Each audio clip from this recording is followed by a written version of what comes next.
할렐루야. 오늘도 기도의 자리에 나온 여러분들을 주님의 이름으로 축복하고 환영합니다. 오늘은 어느덧 10월의 마지막 날이 되었습니다. 마무리가 항상 중요하죠. 10월 31일 월요일. 오늘은 사도행전 17장 1절부터 9절 말씀, 17장 1절부터 9절 말씀, 선동되는 자가 될 것인가, 소동을 멈추게 하는 자가 될 것인가 라는 말씀 제목으로 오늘 말씀을 나눌 텐데요. 오늘 말씀 봉독해 주시겠습니다. 오늘 말씀은 사도행전 17장 1절에서 9절 말씀입니다. 그들이 암비볼리와 아볼로니아로 다녀가 데살로니가에 이르니 거기 유대인의 회당이 있는지라. 바울이 자기의 관례대로 그들에게로 들어가서 새 안식일에 성경을 가지고 강론하며 뜻을 풀어 그리스도가 해를 받고 죽은 자 가운데서 다시 살아나야 할 것을 증언하고 이르되, 내가 너희에게 전하는 이 예수가 곧 그리스도라 하니, 그 중에 어떤 사람 곧 경건한 헬라인의 큰 무리와 적지 않은 귀부인도 권함을 받고 바울과 실라를 따르나, 그러나 유대인들은 시기하여 저자의 어떤 불량한 사람들을 데리고 떼를 지어 성을 소동하게 하여 야손의 집에 침입하여 그들을 백성에게 끌어내려고 찾았으나 발견하지 못하매 야손과 및 형제들을 끌고 읍장들 앞에 가서 소리질러 이르되, 천하를 어지럽게 하던 이 사람들이 여기도 이르매 야손이 그들을 맞아 들였도다. 이 사람들이 다 가이사의 명을 거역하여 말하되, 다른 임금 곧 예수라 하는 이가 있다 하더이다 하니, 무리와 읍장들이 이 말을 듣고 소동하여 야손과 그 나머지 사람들에게 보석금을 받고 놓아주니라. 아멘. 네. 자, 우리는 지금 바울의 2차 전도 여행 그 여정을 함께 하고 있습니다. 오늘 1절을 보니까 그들이 암비볼리와 아볼로니아로 다녀가 데살로니가에 이르니 거기 유대인의 회당이 있는지라. 여기 말씀 보니까요. 암비볼리와 아볼로니아 우리 학생들 익숙하지 않을 거예요. 목사님 저도 이 암비볼리와 아볼로니아 성경 다른 곳에서도 뭐 등장을 하지 않죠. 그러니까 이 지명 자체가 익숙치 않은데 이곳은 아마 거쳐 지나갔던 것으로 보입니다. 그런데 우리에게 익숙한 성경에도 있는 그 데살로니가 지역에 도착하기에 이릅니다. 그런데 그곳에 도착했던 이유가 거기 유대인의 회당이 있는지라. 그러니까 이 성경 구절로 추측해 보건대 아볼로니아랑 암비볼리아에는 회당이 많이 있지 않았던 것 같아요. 바울은 전도를 할 때 항상 회당 중심으로 그것을 근거지 삼아서 전도를 하곤 했습니다. 우리가 성경에서 계속 살펴봤었죠. 그리고 회당이 없을 때에는 하나님이 머물게 하셨지만 회당이 없었던 곳은 어떻게 했나요? 기도 처소를 찾아서 항상 이 전도 여행을 했던 바울이었어요. 그러니까 바울의 전도 여행은 항상 두 가지입니다. 말씀을 증거하거나 기도하거나 말씀을 증거하거나. 그런데 데살로니가라는 지역에 도착해서 유대인의 회당이 있었습니다. 자, 2절에 바울이 자기의 관례대로 한번 형광펜 쳐보세요. 자기의 관례대로, 그러니까 바울이 자기의 스타일대로라고 하면 여러분 더 이해가 될 거예요. 바울은 자기만의 복음을 증거할 때 그 스타일이 있었습니다. 자기의 규칙이 있었습니다. 자기의 우선순위가 있었습니다. 그것이 무엇이었냐면 그들에게로 들어가서 새 안식일에 성경을 가지고 강론하며, 여기 새 안식일은 3주를 이야기하는 거예요. 한 주간의 안식일, 2주간의 안식일, 3주간의, 3주간의 안식일, 이렇게 이야기하는 거죠. 자, 여러분의 스타일은 어떻습니까? 오늘 첫 번째 한번 생각해 볼 문제예요. 여러분의 아침에 눈을 뜨면 여러분의 관습은 무엇입니까? 여러분의 하루를 마무리하는 여러분의 관습대로는 무엇입니까? 우리 선생님이라면 여러분이 공과를 시작할 때 첫 관습은 무엇입니까? 이 바울의 관습은요, 늘 어느 곳에 가든지 유대인의 회당에 들어가서 말씀을 증거하는 것이 그의 관습이었습니다. 그의 스타일이었다라는 거예요. 성경에 자기의 관례대로, 바울의 관례가 있었는데 항상 유대인의 회당에 들어가서 먼저 말씀을 증거하는 것이었어요. 우리의 스타일을 하나님 앞에 한번 점검해 보기 원합니다. 오늘도 인터넷 포털에 들어가서 점검해 보면요, 요즘에 워라벨이라고 그래갖고 워킹과 라이프를 밸런스를 맞춰서 살아야 된다 해서 여러 가지 삶의 양식들, 패턴들, 블로거들, 파워 인플루언서들 그 자신의 삶의 양식들을 공유하면서 이렇게 사는 삶이 멋지지 않으세요?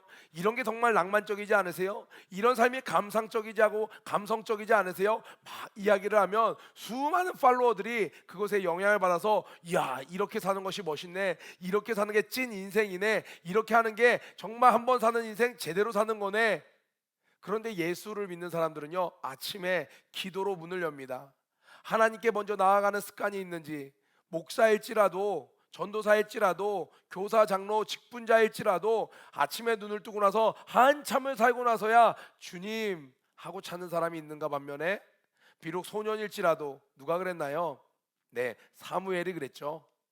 누가 그랬나요? 다윗이 그랬습니다. 눈을 뜨자마자 새벽 3시, 4시에 눈을 떠도 하나님을 우선 찾는 그 귀한 심령을 하나님이 기뻐하시는 것이죠. 바울은 전도자였습니다. 사도였습니다. 그래서 그의 관습은 어느 곳에 가든지 먼저 내 집 짓는 거 먼저 중요치 여기지 않았습니다. 3주간 머물렀을 뿐이에요. 3주보다 조금 긴 시간 머물렀을 뿐이에요. 자, 이 바울은 그곳에 가서 야, 내 먼저 잠자리부터 확인해 봐야지, 숙소부터 확인해, 호텔부터 잡어, 야, 먹거리가 입에 맞아야지, 음식점부터 알아봐, 이런 게 아니었어요. 나는 먼저 이곳에서 말씀을 증거하는 거야. 자신의 삶의 원칙이 분명했습니다. 그런데 많은 사람들이 오늘날 살아갈 때 이것을 정확히 하지 않아요.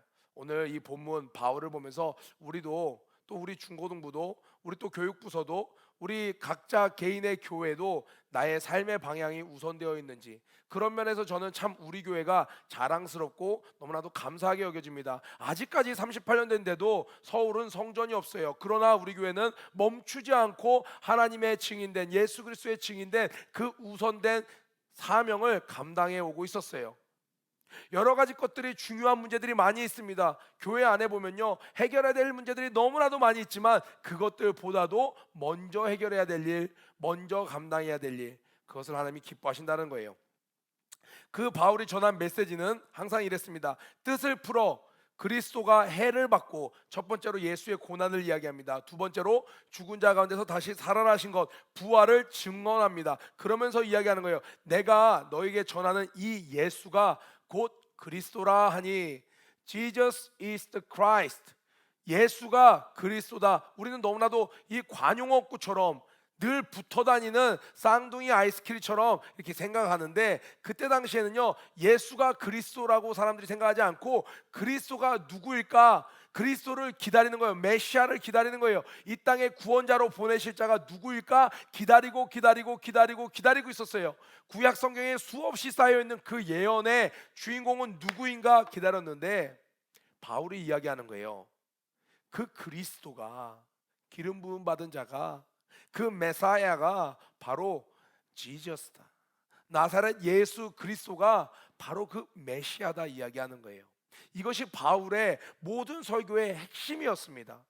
우리는 때때로 바울하니까 대사도, 사도 바울 하면 바울이 엄청나게 많이 배웠고, 학식이 뭐 가말리알 문화에서 배웠기 때문에 엄청나고, 로마 시민으로서 소양이, 인문학적 소양이 풍부하고, 그래서 바울이 설교를 유창하게 잘해서 아주 예화를 기가 막히게 끌어다서서 아주 뭐 학식적으로 흠잡을 데 없이, 논리적으로 흠잡을 데 없이 설교를 잘해서 하나님이 쓰셨을 거다라고 많은 설교자들이 착각을 하지만, 바울의 설교는 심플했습니다. 오히려 우리가 바울이 정말 풍부하게 잘 사용했을 거라고 생각하는 그 모든 것들을 바울 본인은 정작 배설물로 여겼다고 했습니다. 가서 이렇게 얘기한 거예요. 예수 그리스도께서 우리의 죄를 위하여 십자가에 달려 죽으셨고 그가 부활하셨다. 그 예수가 바로 성경에서 말하는 우리의 구세주다. 하나님이 보내시기로 한 그 구원자가 예수 그리스도다. 이 메시지를 바울은 외친 겁니다. 어떻게 해요? 사람들의 시선에 아랑곳하지 않고, 비난에 아랑곳하지 않고, 조롱에 아랑곳하지 않고. 어떤 책에 보니까 이런 문구가 있는데 딱 눈에 들어오더라고요. 오늘날 많은 크리스찬들이 사람들에게 교회 갑시다라고 말하는 건 어려워하지 않는다라는 거예요. 그런데 예수 믿고 천국 갑시다, 예수 믿고 그 죄를 사함받고 천국에 갑시다라고 말하는 건 어려워한다라는 거예요. 그런데 진짜 복음은 뭐예요? 교회 갑시다가 아니라 예수만이 생명이고 예수만이 우리의 죄의 대속자로 모든 것을 해결하실 수 있는 분이라는 메시아라는 그리스도라는 것이 복음인 것입니다.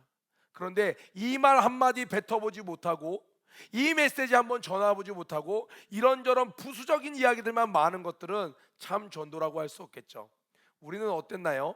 저는 중고등부에서 청소년들을 대상으로 설교를 할 때 그런 것들을 때때로 경험합니다. 청소년들 눈높이에 맞추기 위해서 아이들의 이슈가 되는 것들, 뭐 여러 가지 뉴스나 예화들 이런 것들을 가져와서 설교할 때 서두 부분에 많이 이야기를 하기는 해요. 그런데 정작 그 영들이 옴짝달싹 못하고 정말 두 눈을 부릅뜨고 메시지에 집중할 때는요, 진짜 거두절미 예수만이 생명이다, 너희들에게 지금 기회가 있는 거다, 하나님이 오늘 너희들을 부르셨다, 그 예수를 받아들여라, 선택은 너희에게 있다, 믿으면 천국이고 믿지 않으면 지옥이고 믿으면 이 땅에서 충만케 되고 번성케 되는 복의 주인공이 된다다 얘들아, 막 이야기를 할 때는요, 부담스러워요, 너무 강압적이에요, 무서워요, 이런 분위기가 아니고요, 영혼들이 그 선택의 기로 앞에 본인들이 각자 서는 거예요. 비록 청소년이지만 눈이 반짝반짝하게 되는 것이죠. 우리 학생들 학교 와서 전도할 때 내 지혜롭게 해야 되죠. 때때로는 그 문화를 무시하면 안 되죠. 그러나 단도직입적으로 나의 메인 전도는, 나의 늘 핵심은 예수 그리스도가 메시아다, 예수 그리스도가 나의 구세주요 그리스도라는 것을 담대히 증거하고 전파하는 여러분들에게를 축복합니다. 아멘. 항상 이런 진짜 복음을 전하고 나면요, 반응이 두 가지로 나타납니다. 이 말씀을 적극적으로 따르는 자, 그리고 적극적으로 회방하며 반대하는 자들입니다. 여기 보니까 이렇게 나옵니다. 4절은 긍정적인 반응이에요. 그 중에 어떤 사람 곧 경건한 헬라인의 큰 무리와 적지 않은 귀부인도, 그러니까 늦게 된 자가 먼저 된다고 이방인들이 더 잘 받아들였어요. 기존에 있었던 유대인들보다 경건한 헬라인의 큰 무리와 적지 않은 귀부인도 권함을 받고 바울과 실라를 따르나, 그러나 유대인들은 시기하여, 시기 동그라미죠, 항상 내 마음에 시기가 있을 때는요, 잘못된 선택을 했을 확률이 굉장히 높습니다. 여러분이 수많은 선택을 하는 가운데 내 마음에 시기가 조금이라도 있다면 내가 지금 아무리 그럴듯한 이유를 대고 있어도 잘못된 선택을 했을 수도 있다는 것을 염두에 두길 바라요. 이 뒤에 이들은 주장합니다. 저 사람들이 들어와서 지금 이 누구죠? 이 황제 가이사의 명을 거역하여 지금 반란을 일으키는 겁니다. 정치적인 이슈를 만들어 갖고 사람들을 선동합니다. 자기들의 무리를 더해서 이 바울과 실라와 누가를 압박합니다. 세상 사람들 기준으로는 벌써 이슈 메이커 성공했어요. 여론을 조작하는 데 성공했어요. 무리를 만드는 데 성공했어요. 그러나 눈으로 보기에는 그들이 더 옳은 것 같지만 그들 마음속에 시기로 시작된 그 일은 하나님을 결국 대적하는 일이었다라는 거예요. 우리 중고등부 안에도 작은 부서도 있고 큰 부서도 있고 뭐 학년도 있고 어울려서 어울리는 친구들 막 이렇게 있죠. 때때로는 의견 충돌이 있을 수 있어요. 청소년 때에 여러 가지 뭐 아이들의 의견이 있잖아요. 그런데 여러분도 정직하게 하나님 앞에 내 마음을 점검해 보세요. 내 마음에 시기가 있어서 시작된 그 무리, 그 여론, 그것은 때때로 하나님을 대적하는 경우도 있더라는 거예요. 그래서 우리는 사울같이 시기심으로 멸망한 자가 되지 말고 겸손함으로 다윗처럼 하나님 마음에 합한 자가 되기를 주님의 이름으로 축복합니다. 자, 그들이 이 하나님의 종들을 찾아내려고 했지만 발견하지 못해서 야손과 및 형제들을 끌고 읍장들 앞에 가서 소리질러 이르되, 그곳에 있는 마을 이장에게 관아에 나아가서 이야기합니다. 천하를 어지럽게 하는 이 사람들도 여기에 이름에 야손이 그들을 맞아, 이 사람이 그 바울과 실라와 그들을 맞이했습니다, 막 이야기를 하는 거예요. 그랬더니 이 말을 듣고 소동하여 야손과 그 나머지 사람들에게 보석금을 받고 놓아주니라. 그러니까 결국 재판하는 사람들도요, 돈을 주니까 이 보석금을 내니까 이들을 풀어주게 돼서 이 소요가 잘 마무리되었습니다. 야손은 자기가 가진 재물을 귀하게 사용했던 자예요. 바울과 실라와 누가를 복음을 증거할 수 있는 통로로 쓰임받고, 내가 이렇게 귀하게 쓰임받았는데 왜 내가 억울하게 누명을 써야 됩니까? 이렇게 생각한 것이 아니라, 하나님 저에게 물질을 주신 이유가 이럴 때이군요. 이 사람들에게 물질로 이 일을 잘 처리할 수 있도록 지혜를 허락해 주시며 감사합니다. 에스더가 하나님, 내가 왕위에 오른 그 이유는 바로 이때를 위함이군요. 내가 죽으면 죽으리라 했던 것처럼 여러분들에게 주신 젊음, 물질, 명예, 그 모든 것을 들어 하나님을 원망하고 하나님을 서운케 하는 것으로 쓰임 받는 것이 아니라 하나님의 마음을 시원케 하는 것으로 쓰임 받는, 오늘 말씀 제목 볼까요? 선동되는 자가 될 것인가? 소동을 멈추게 하는 자가 될 것인가? 여러분들은 어떤 자가 되시겠어요? 그리고 오늘은 우리 친구들 좀 관심을 더 이렇게 집중하기 위해서 이 로마 하면 여러분 뭐가 떠오르나요? 모든 길은 로마로 통한다라는 말이 있죠. BC 1세기부터 3세기까지 이 마케도니아와의 전쟁에서, 포에니 전쟁에서 승리했던 이 로마는요, 이 영역이 원래 갖고 있던 이탈리아 근방에서 이제는 동양 쪽까지도 쫙 마케도니아를 포함해서 영역이 확대됩니다. 그래서 이스라엘 지경까지도 다 로마의 속국으로 가게 되죠. 우리 사진 보면요, 녹색으로 표현된 곳이 로마의 전쟁으로 해서 확장된 영역이에요. 빨간색 영역이 원래 있었던 로마의 지역이라면 이 초록색으로 된 곳은 다 전쟁으로 해서 다 승리해서 획득한 영토예요. 그러니까 이 전쟁으로 해서 이 영토로 확장했으니 이곳을 다스리려면 뭐가 빨리 갈 수 있어야 돼요? 군 수송 물자가 훌륭하게 빨리빨리 갈 수 있어야 되는 거예요. 그래서 모든 길은 로마로 통한다. 바로 이 로마 시내에 있는, 중앙에 있는 마일스톤으로부터 모든 길을 동양으로부터 쫙쫙 뻗어나가는데, 이 로마의 길은요 빨리 가야 되기 때문에, 전차가 달려야 했기 때문에 웬만하면 직선으로 다 만들었습니다. 산이 있으면요 터널을 뚫었고, 개울이 있으면, 강이 있으면 다리를 놓고 최대한 일직선으로 다리를 만들어서 길을 뚫어서 그곳을 도로로 확장했습니다. 그 도로 사진을 보면요, 일단 1.5m 정도를 다 팠어요. 그래서 일반 도로는 3m, 마차가 지나갈 수 있도록, 대도시를 지나갈 때는 5m까지 확장해서 도로를 딱 밑을 팝니다. 그 밑을 파서 맨 밑에는 큰 암석들을 놓고, 그 위에는 화산재들을 놓고, 그 위에는 자갈이랑 콘크리트를 놓고, 맨 위에는 넓적넓적한 돌판들, 여러분들 영화나 요즘에 텐트 밖은 유럽 이런 프로그램들 보면 유럽 도시들 도로들 나오죠. 쫙 뚫려 있는 그 도로 위에는 큼직큼직한 돌판들로 이 도로를 놨어요. 그런데 왜 제가 이 이야기를 하냐? 세계사 공부하는 친구들, 아니요, 세계사를 공부하지 않더라도 모든 사람들이 한 번쯤은 들어봤을 법한 그 말, 모든 길은 로마로 통한다. 로마를 통해서 하나님께서 이 도로를 확장해 놨는데요, 바로 이 도로가 어떻게 쓰임 받았냐면요, 오늘 1절에 암비볼리와 아볼로니아와 데살로니가, 바로 이것이 여러분 네이버 같은 데 검색해도 나와요. 에그나시아 혹은 에그나티아라고 하는 모든 이 마케도니아에서는 에그나티아라는 총독이 이것을 관할해서 도로를 뚫어버린 거예요.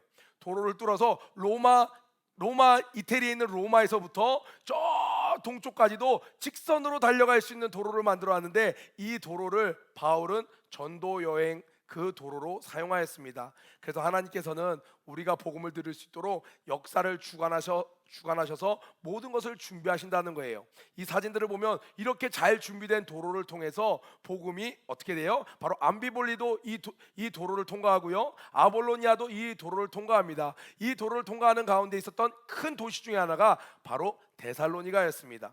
하나님께서 이 온 우주 만물, 이 사람들이 만드는 건축물들, 역사들, 사건들, 모든 것들이 여호와 일에 우리를 위해 예비되고 있다는 큰 믿음을 갖고 오늘도 승리하는 여러분 되길 주님의 이름으로 축복합니다. 구호 외치고 아침 기도에 마치도록 하겠습니다. 고 준비, 런 앤 플레이, 시작. 모든 일에 전심전력하는 하루가 되자. 한 주간 승리하세요.